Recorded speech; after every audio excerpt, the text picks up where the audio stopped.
नमस्कार मंडळी, स्टार प्रवाहावरील लग्नानंतर होईलच प्रेम या मालिकेच्या येणाऱ्या भागात आपण बघणार आहोत की अखेर नंदिनी समोर जीवा आणि काव्याची लव्ह स्टोरी येणार आहे।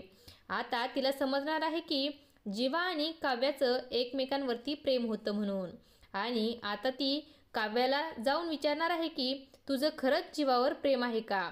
तर काव्या लगेच नंदिनीला खरं सांगून टाकते आणि म्हणते, हो, माझं खरंच जीवावर खूप प्रेम आहे आणि जीवासुद्धा माझ्यावर खूप प्रेम करतो। ताई, प्लीज मला मदत कर, तूच मला यातून बाहेर काढू शकतेस आणि तरच आपण सगळेजण सुखी राहू।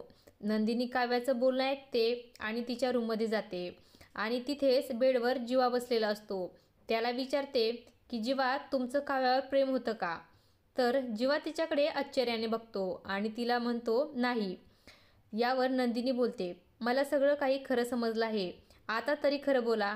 त्यावर जीवा म्हणतो, आता या गोष्टीला खूप उशीर झाला आहे, आता सगळं संपलं आहे, आता काहीही होऊ शकत नाही आणि आता तुम्ही सुद्धा हा विषय सोडून द्या।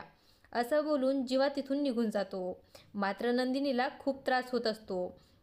हे सगळं ऐकल्याच्या नंतर नंदिनी जीवाला घटस्फोट द्यायचा निर्णय घेते आणि हा तिचा निर्णय ती घरच्या सगळ्यांना सांगते की जीवा आणि काव्याचं एकमेकांवरती प्रेम होतं आणि आता मी या दोघांना एकत्र आणणार आहे।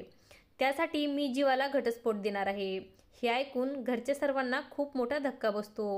घरचे सगळेजण नंदिनीला समजवण्याचा प्रयत्न करत असतात, पण ती कोणाचंच काहीच ऐकत नाही आणि जीवाचं देखील नंदिनीवर हळूहळू प्रेम व्हायला लागलं होतं। आणि तितक्यातच नंदिनी जीवाला म्हणते, मला तुमच्याकडून घटस्फोट हवा आहे।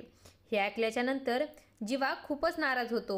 आता नंदिनी आणि जीवाचा घटस्फोट होणार का, ते आपल्याला येणाऱ्या पुढील भागात पाहायला मिळणार आहे। अशाच नवनवीन अपडेट्स बघण्यासाठी आपल्या चॅनलला सबस्क्राईब करा आणि व्हिडिओ आवडला असेल तर लाईक आणि शेअर करायला विसरू नका। धन्यवाद।